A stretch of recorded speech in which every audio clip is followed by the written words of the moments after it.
Hello बच्चों। जैसा कि रिपोर्ट आया है आईएमएफ का कि आईएमएफ ने भारत के जीडीपी डेटा यानी नेशनल स्टैटिस्टिकल अकाउंट जो है जिससे जीडीपी की गणना होती है उसको आईएमएफ ने सी ग्रेड दिया है यानी सेकंड लोएस्ट।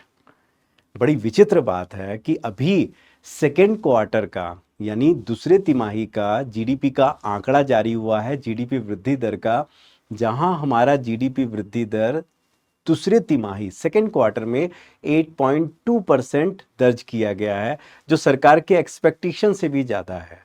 और वहीं उसी समय अगर आईएमएफ का डेटा आता है या आईएमएफ का रिपोर्ट आता है जिसमें आईएमएफ भारत के जीडीपी के आकलन को, जीडीपी डेटा को ग्रेड सी के कैटेगरी में डाल देता है, तो ये अपने आप में एक बहुत बड़ा प्रश्न चिन्ह है और सोचने वाली बात है। क्या वाकई ही भारत सरकार जो आंकड़े जारी कर रही है क्या वो विश्वसनीय नहीं है? क्या ये भारत सरकार के जारी किए गए आंकड़ों पर एक प्रश्न चिन्ह के साथ साथ हमारे देश के जीडीपी की गणना पद्धति पर एक सवाल है? तो आइए इस बात को थोड़ा समझने का प्रयास करते हैं। पहला नंबर 1 पॉइंट अगर बात करें, नंबर 1 पॉइंट बात करें तो जरा ध्यान से समझिएगा, ठीक है? कि अगर मैं जीडीपी की बात करता हूं, सकल घरेलू उत्पाद, जिसको ग्रॉस डोमेस्टिक प्रोडक्ट कहते हैं, तो जीडीपी का मतलब होता है किसी भी अर्थव्यवस्था में अगर बात करें तो उसके एक वर्ष में जो उसकी भौगोलिक सीमा है या घरेलू सीमा अगर को बात कर ले तो घरेलू सीमा में उत्पादित होने वाले सभी वस्तु और सेवा का जो कुल बाजार मूल्य होता है। बहुत ध्यान से समझिएगा कि अगर किसी भी अर्थव्यवस्था की बात करें, कोई भी इकोनॉमी के, उसके एक वर्ष में अगर बात करें, एक वित्तीय वर्ष में, तो उसकी घरेलू सीमा में जितने भी वस्तु और सेवा का, गुड्स एंड सर्विस का प्रोडक्शन होता, उत्पादन होता, उसका जो बाजार मूल्य है, मार्केट प्राइस है, उसे हम देश की कुल जीडीपी कहते हैं। ठीक है, उसे देश की क्या कहते हैं? कुल जीडीपी कहते हैं। अब बात को समझना बहुत ध्यान से कि जीडीपी जो है, जीडीपी की गणना या जीडीपी के जो आंकड़े हैं, नंबर 1 भारत में तिमाही आधार पर, क्वार्टरली बेसिस में जारी किए जाते हैं, तिमाही आधार पर जारी किए जाते हैं। डन। नंबर 1 पॉइंट, यानी वर्ष में 4 बार जीडीपी के आंकड़े जारी किए जाते हैं, क्वार्टर 1, क्वार्टर 2, क्वार्टर 3, क्वार्टर 4, है ना? अप्रैल से लेकर मार्च तक के आंकड़े 4 क्वार्टर में बांटकर जारी किए जाते हैं। नंबर 2, अगर बात करें जीडीपी की जो गणना होती है या जीडीपी की गणना और आंकड़े जो है, ये मंत्रालय, मॉस्पी मंत्रालय द्वारा, कौन से मंत्रालय द्वारा? मॉस्पी, यानी ministry of statistics and programme implementation, यानी सांख्यिकी एवं कार्यक्रम क्रियान्वयन विभाग। Ministry of statistics and programme implementation का एक विभाग है, कार्यालय है, कार्यालय आता है इसके अंतर्गत, ऑफिस, और उस कार्यालय का नाम क्या है? एनएसओ, यानी नेशनल स्टैटिस्टिकल ऑफिस, यानी राष्ट्रीय सांख्यिकी कार्यालय द्वारा इसकी गणना और इसके आंकड़े जारी किए जाते हैं तिमाही आधार पर, क्वार्टरली बेसिस में। थर्ड, अगर बात करें जीडीपी की गणना की, जीडीपी की गणना की बात करते हैं, जीडीपी की गणना की, ठीक है? तो जीडीपी की गणना में देखा जाए तो 3 पद्धति का प्रयोग किया जाता है। एक प्रोडक्ट मेथड, उत्पाद विधि, प्रोडक्ट मेथड जिसको उत्पाद विधि कहा जाता है। दूसरा इनकम मेथड, इनकम मेथड, और तीसरा अगर बात करें तो एक्सपेंडिचर मेथड, एक्सपेंडिचर मेथड यानी व्यय विधि। 3 विधि का प्रयोग किया जाता है और भारत में एनएसओ जीडीपी की गणना में क्या करता है? वह उत्पाद विधि यानी प्रोडक्ट मेथड और एक्सपेंडिचर मेथड, दोनों के सम्मिश्रण का प्रयोग करता है। ठीक है, दोनों के मिश्रण का या दोनों के सम्मिश्रण का वो प्रयोग करता है एनएसओ, ताकि भारत में जीडीपी के आंकड़े जारी की जा सके हर क्वार्टर बेसिस में। ठीक है, अब बात को समझना, ये तो हुआ थोड़ा सा जीडीपी के बारे में आपने समझ लिया। दूसरी तरफ अगर बात करें नंबर 4 पॉइंट में, आईएमएफ का मतलब है अंतरराष्ट्रीय मुद्रा कोष। आईएमएफ का मतलब है अंतरराष्ट्रीय मुद्रा कोष, और आईएमएफ में अभी वर्तमान में 191 सदस्य हैं। कितने सदस्य हैं? 191 सदस्य। लिचेस्टीन इसका एकदम बिल्कुल लिचेस्टीन इसका नया सदस्य है। अब आईएमएफ क्या करता है, अपने सदस्य देशों के संबंध में, अपने सदस्य देशों को लेकर के कई तरह के रिपोर्ट जारी करता है, कई तरह के उसके रिपोर्ट जारी होते हैं, ठीक है।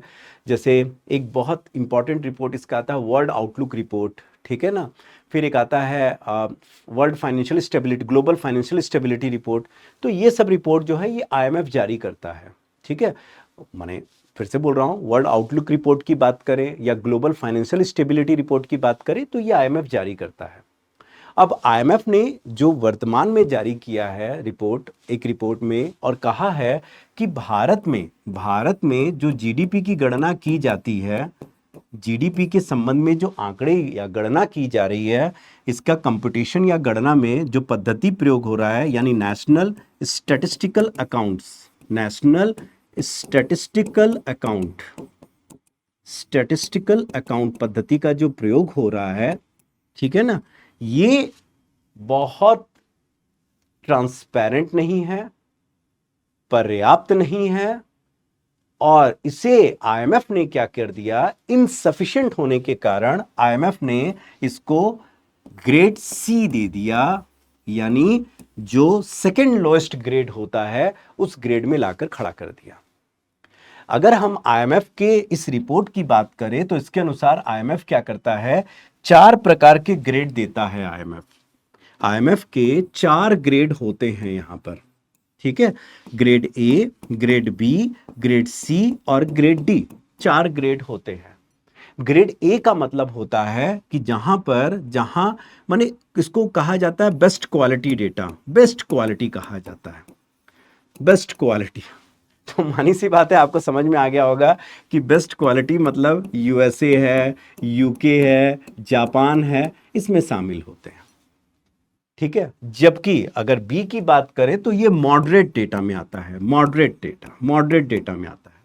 और मॉडरेट डेटा में कौन कौन होगा, जैसे चाइना हो गया, ब्राजील हो गया, साउथ अफ्रीका हो गया, वो इसमें शामिल हो जाते हैं जनरली विकासशील देशों में।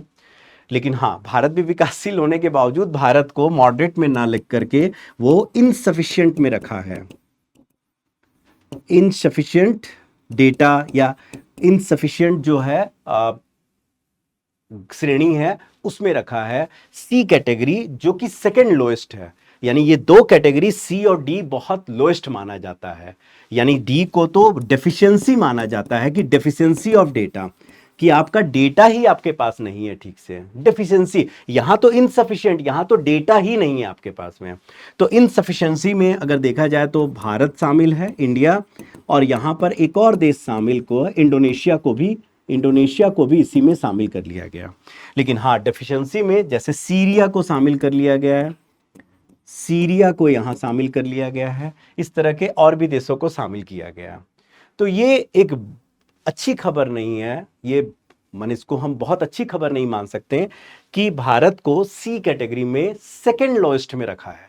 डी तो बहुत खराब होता है, ठीक है, लेकिन कम से कम बी तो अभी तक रखा जाता था, भारत को बी में रखा जाता था, लेकिन अब भारत को सी में उसने रख दिया। एक्चुअल में होता क्या है कि अगर बात करें आईएमएफ किस आधार पर ये श्रेणी को तय करता है कि ए में रखना है, बी में रखना है, या सी में रखना है, या डी में रखना है, इसका आधार क्या है आईएमएफ का। तो अगर हम उन आधार की बात करें तो पहला तो IMF competition and compilation of data पर जाता है,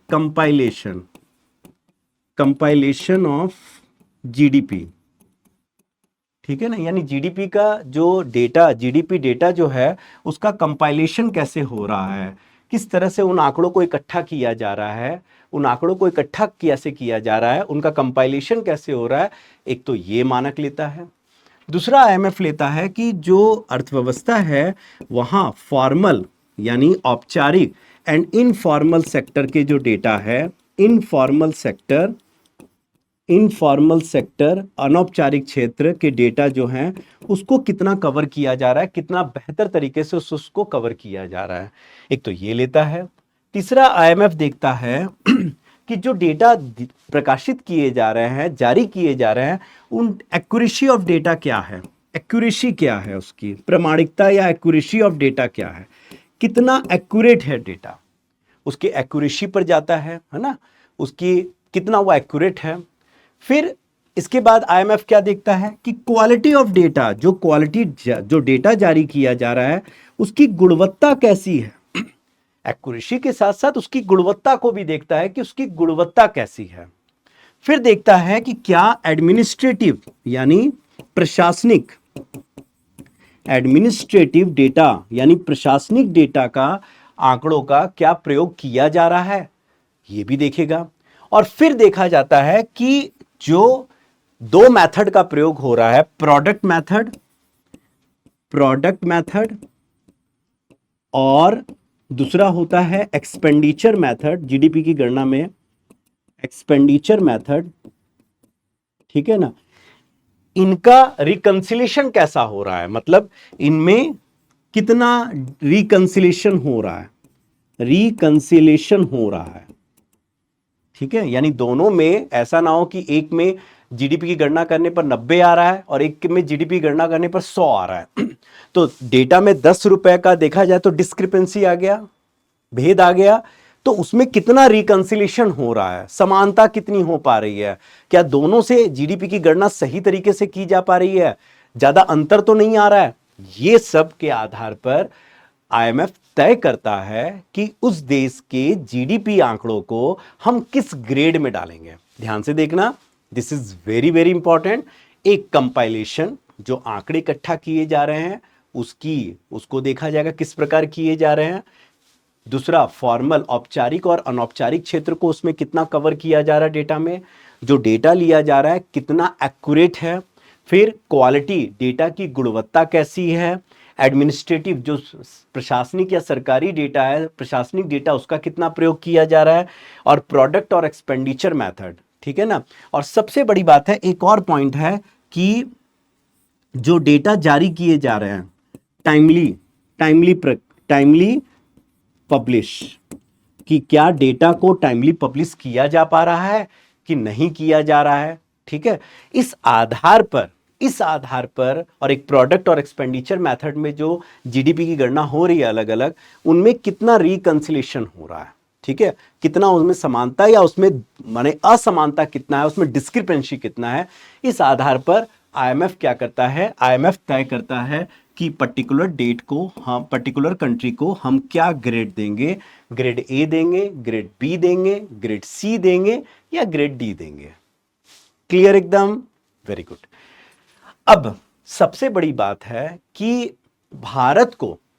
भारत को आखिरकार ग्रेड सी क्यों दिया गया, क्यों ग्रेड सी दिया गया, ठीक है। तो जरा हम इसी आधार पर देखते हैं कि क्या भारत, इसको थोड़ा यहां रखते हैं ताकि आप इसको समझ पाएंगे, ठीक है ना, कि क्या भारत आईएमएफ के, क्योंकि ये उम्मीद है, ये आईएमएफ के ग्रेड देने का आधार है, तो क्या भारत इन आधार को पूरा कर पा रहा है कि नहीं कर पाया, जिस कारण भारत को ग्रेड सी दिया गया।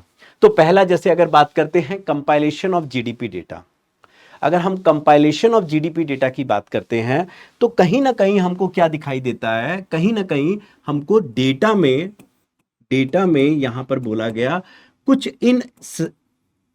इनसफिशिएंसी दिखाई दिया है, इनसफिशिएंसी ऑफ डेटा माना गया है। भारत के माने अगर मैं इंडिया की बात करूं तो कहीं ना कहीं कुछ डेटा में इनसफिशिएंसी दिखाई दिया है कि पूरा का पूरा सही डेटा और पूरा का पूरा डेटा शामिल नहीं हो पाया है। और ये कारण भी है। अगर मैं इसके कारण में डाल जाऊं कि डेटा इनसफिशिएंसी क्यों हो पा रहा है, तो जरा समझना, इसका सबसे प्रमुख कारण तो सबसे बड़ा है कि भारत का जो अधिकांश हिस्सा है वो है इनफॉर्मल। भारत का अधिकांश हिस्सा, जो अगर हम श्रम बाजार की बात करें तो भारत में अधिकांश श्रम बाजार हम क्या देखते हैं, इनफॉर्मल, अनौपचारिक क्षेत्र देखते हैं, फॉर्मल नहीं देखते हैं। फॉर्मल डेटा हो तो उसका गणना करना तो बहुत आसान हो जाए, लेकिन भारत में इनफॉर्मल सेक्टर की बात करें तो ये लगभग 90% है भारत का इनफॉर्मल सेक्टर, जो भारत के जीडीपी में लगभग 45 से 50% के बीच अपना योगदान देता है, लगभग 45% ये योगदान देता है। और सोचिए ये डेटा के बारे में, क्योंकि इनफॉर्मल सेक्टर है, तो यहां सही जानकारी मिल ही नहीं पाती है, क्योंकि ज्यादातर यहां पर जो लेन देन है वो कैश में भी होता है। तो इसकी सही जानकारी, ये रजिस्टर्ड नहीं होते हैं, पंजीकृत नहीं होते हैं, तो और पंजीकृत होने के बावजूद भी नियम कानून का पालन नहीं करते हैं। जैसे स्ट्रीट वेंडर्स हैं बहुत सारे, जैसे चाय दुकान वाला जो अगर आप देखेंगे बाजार में अगर देख रहे हैं तो वो कौन है, वो देखा जाए तो इनफॉर्मल सेक्टर में आ रहा है, ठीक है ना। तो इस तरह के इनफॉर्मल सेक्टर के डेटा हमारे पास नहीं होते, डेटा का अभाव देखा जा रहा है, ठीक है। फिर इसके बाद अगर बात करें, नेक्स्ट अगर बात करें तो सबसे बड़ी समस्या क्या खड़ी हो रही है, वो है जीडीपी की गणना का आधार वर्ष। जीडीपी की गणना का आधार वर्ष देखें तो आधार वर्ष या अभी 2025 चल रहा है और अभी भी हम आधार वर्ष 2011-12 का प्रयोग कर रहे हैं। और सोचिए इस आधार वर्ष को वर्ष 2004-15 में बदला गया। 2015 में हमारा आधार वर्ष 2004-5 से बदलकर 11-12 किया गया और 2015 के बाद आज 25 से 10 साल तक अभी जीडीपी का आधार वर्ष नहीं बदला गया है, जबकि प्रत्येक 5 वर्ष में जीडीपी का आधार वर्ष बदल दिया जाना चाहिए। प्रत्येक 5 वर्ष में जीडीपी का आधार वर्ष बदलना चाहिए। तो कहीं ना कहीं सवाल ये बात अलग है कि सरकार ने अब तय कर लिया है कि जीडीपी का नया आधार वर्ष 2022-23 होगा, नेक्स्ट ईयर से हो सकता है होगा, लेकिन अभी तक तो बदला नहीं गया है। यानी अभी तो वर्तमान में 2011-12 है जो अत्यंत पुराना है। और जब आप बहुत पुराने डेटा से आप आधार वर्ष बहुत पुराना रख लेते हैं तो आपके क्वालिटी ऑफ डेटा, जो आपका क्वालिटी ऑफ डेटा है और एक्यूरेसी ऑफ डेटा है, उसमें सवाल उठना शुरू हो जाता है। और फिर अगर बात करें तो जैसे अगर हमारे देश में मुद्रास्फीति की जो गणना हो रही है, इन्फ्लेशन की जो गणना हो रही है, उसमें हम लोग किसका प्रयोग कर रहे हैं, एक है WPI का और दूसरा CPI R+U का प्रयोग कर रहे हैं। सबसे इंपॉर्टेंट बात है कि WPI में वस्तु को शामिल नहीं किया जाता है, WPI में केवल वस्तु को ही शामिल किया जाता है, सेवा को शामिल नहीं किया जाता है। इसमें सेवा को नहीं लिया जाता है, केवल वस्तु को लिया जाता है। अब सोच कर देखिए आप कि अगर हमारे देश में जो हमारे देश का जीडीपी है उसमें लगभग 55% सेवा क्षेत्र का योगदान है, लगभग 55%। लेकिन अगर बात करें कि WPI में हम सेवा को शामिल ही नहीं करते हैं। हालांकि सरकार PPI प्रोड्यूसर प्राइस इंडेक्स की तरफ अब जाना चाहती है। रमेश चंद्र समिति और जो पहले भी एक समिति गठन हुआ था, तो उसके आधार पर अगर हम लोग बात करें तो सरकार का झुकाव या सरकार जल्द ही PPI को लागू करना चाहती है। लेकिन अभी भी अगर WPI पर आधारित पर आंकड़े हो रहे हैं तो वही कहता है कि आंकड़े जो हैं बहुत ज्यादा क्या है, एक्यूरेट नहीं हो रहे हैं और क्वालिटी की कहीं ना कहीं कमी देखी जा रही है, जैसा कि IMF मान रहा है, IMF इसको मानता है। और फिर IMF का एक और बात कहना है कि हमारे देश में जो अभी जीडीपी का आंकड़ा जारी हुआ है, यानी अगर हम बात करें 5th नंबर अगर बात करें, हमारे देश में जो जीडीपी का आंकड़ा जारी होता है, भले ये तिमाही आधार पर होता है, डन, लेकिन आप ये देखिए कि तिमाही आधार पर अगर आंकड़ा जारी हो रहा है, यानी जुलाई से सितंबर तक का आंकड़ा हुआ है, लेकिन जुलाई से सितंबर का आंकड़ा अगर आपका नवंबर में आ रहा है, नवंबर में ये आंकड़ा जारी हो रहा है, 2 महीना डिले हो रहा है, तो कहीं ना कहीं आंकड़े की विश्वसनीयता, प्रामाणिकता पर तो सवाल उठता ही है कि आपका आंकड़ा इतना डिले क्यों आ रहा है। एक ये, दूसरा अगर हम बात करते हैं PLFS सर्वे यानी पीरियोडिक लेबर फोर्स सर्वे, इसको कहा जाता है पीरियोडिक लेबर फोर्स सर्वे। हमारे देश में अगर बात करें रोजगार और बेरोजगारी की गणना करने के लिए PLFS सर्वे का प्रयोग करते हैं। हालांकि पहले EU सर्वे का प्रयोग होता था जो 5 वर्ष के लिए होता था, लेकिन PLFS सर्वे का जो प्रयोग हो रहा है अभी वर्तमान में, ये पहले 1 वर्ष के लिए आंकड़े जारी होते थे, लेकिन अब तिमाही आधार पर, लेकिन फिर भी तिमाही आधार पर इसको लेट माना जा रहा है, मासिक आधार पर आंकड़े जारी होने चाहिए, ठीक है। तो कहीं ना कहीं ये PLFS सर्वे में भी जो आंकड़े जारी हो रहे हैं समय पर ना होकर देर से हो रहा है। फिर एक इंपॉर्टेंट सर्वे सरकार और करवाती है जिसको कहा जाता है house hold expenditure, consumption expenditure survey report, consumption expenditure survey report, expenditure survey report, survey report. अब सोचिए, अगर मैं बात करूं पारिवारिक उपभोग खर्च सर्वेक्षण रिपोर्ट, जिसको 2011-12 के बाद में आप सोचिए 2022-23 में जारी किया गया था। 10 साल बाद जारी किया गया इस रिपोर्ट को, और अब वार्षिक रूप में ये एनएसओ द्वारा जारी किया जा रहा है, गणना किया जा रहा है।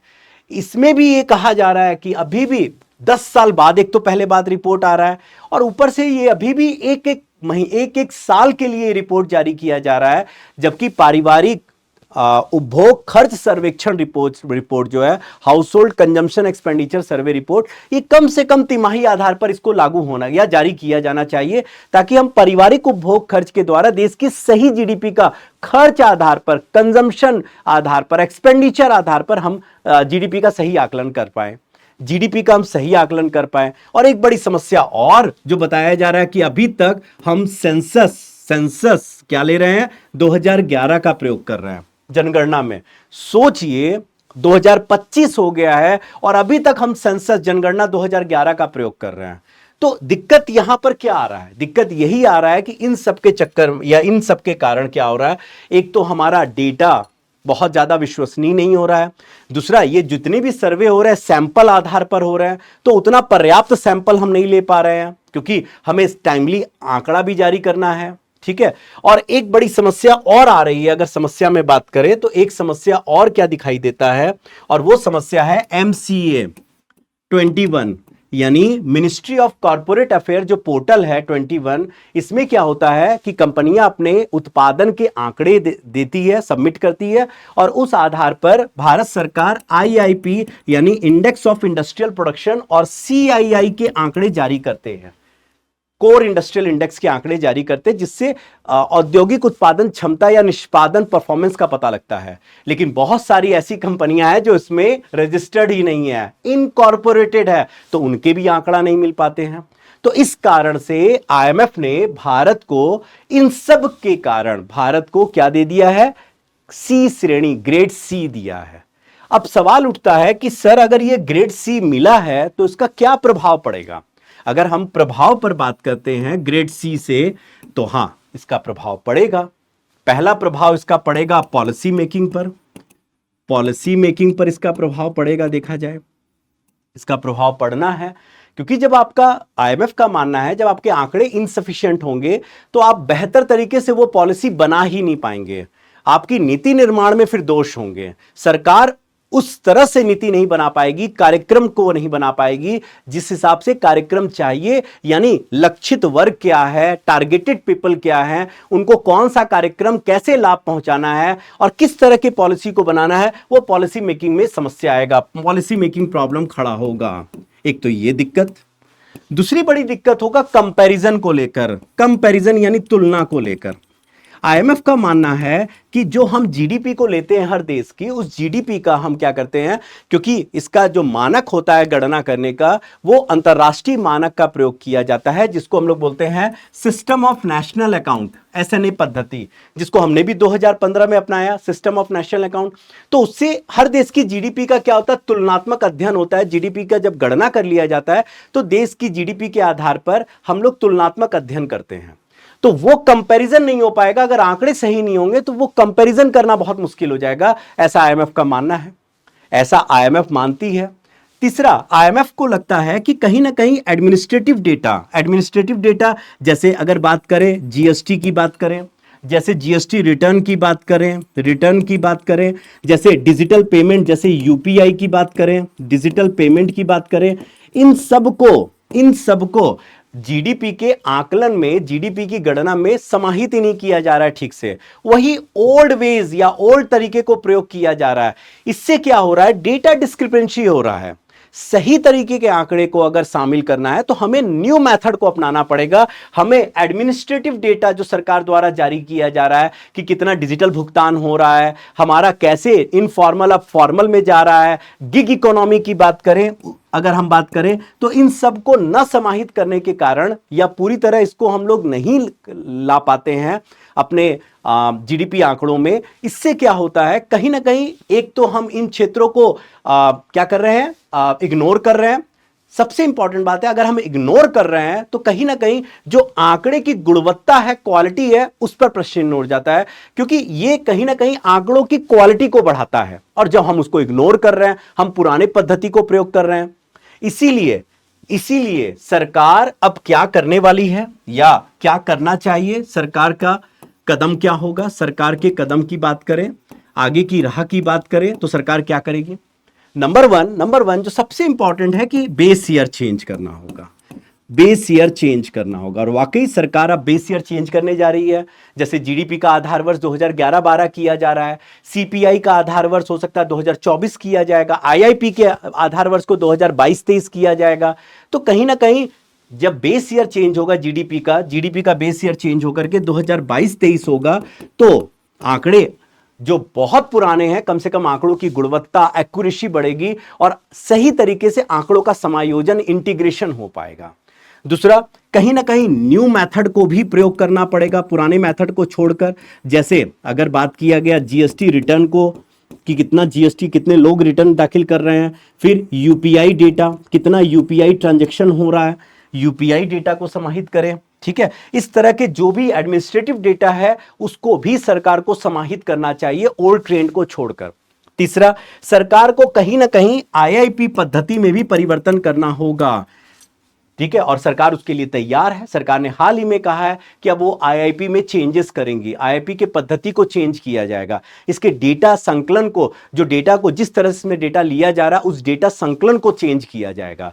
सरकार अब बोल रही है कि डब्ल्यूपीआई के स्थान पर हम किसको लागू करने वाले हैं, पीपीआई को लागू करने जाएंगे।